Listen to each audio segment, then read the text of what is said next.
You don't want people confused about household medicines that they might take for something as simple as a fever. And I completely identify with your desire for curiosity. We have got to figure out what is going on with autism, and we have to push back against the desire to just dismiss anything that comes out of this administration.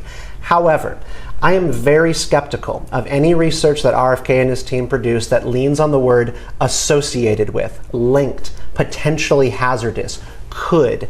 All of their language around this still suggests they're looking at correlation, not causation, and they have a suspect. But that's okay. Well, it's not okay. This is actually what they did to run this big campaign against aspartame artificial sweeteners and red food dyes in this country, because they are associated with cancer caused in rats and not human beings. And so your headline of the study says this chemical aspartame is associated with cancer in mice, but they can't actually show anything that it does to humans.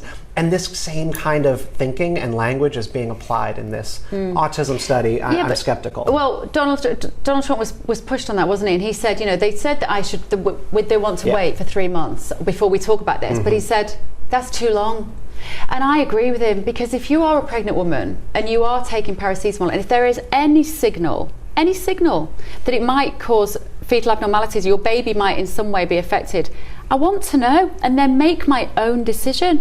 That's surely all that he was defending by saying there is this link. Unfortunately, the media took it and blew it into something it wasn't. Well, let me say, I think Stephen and I agree on a lot here, and I hope they don't do anything to my aspartame and my Diet Coke, because I wouldn't be able to function. Yeah, but at least you know now that it's going to give you cancer, and then you can make a choice. Anxiety about cancer. Allegedly.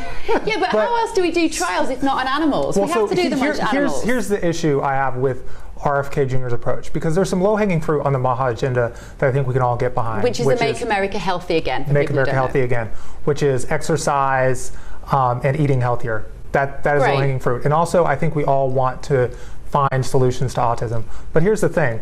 Kennedy starts with an answer and tries to find evidence that leads to his preferred answer. But it was vaccines. His preferred answer was vaccines, and that's why moved from it. That's why they've not looked into that but that's why I'm looking at this and going, I mean, maybe there's something here, because we know that RFK wanted this to be childhood vaccines, and then he landed on Tylenol. Well, the three top CDC officials resigned because Kennedy fired the head of the CDC, which was a political appointee that Trump and RFK Jr. wanted and appointed, and they resigned because she was fired, and she was fired because she told RFK that she wasn't just going to rubber stamp his conclusions. The CDC, FDA are out of control. I mean, these organizations need to actually be orderly, bring in experts that have a solid track record, and it is being mismanaged. I think we want the CDC and the FDA to work for the American people, but we are now in a position where RFK puts out a report that's saying we need to actually look into this a little bit closer.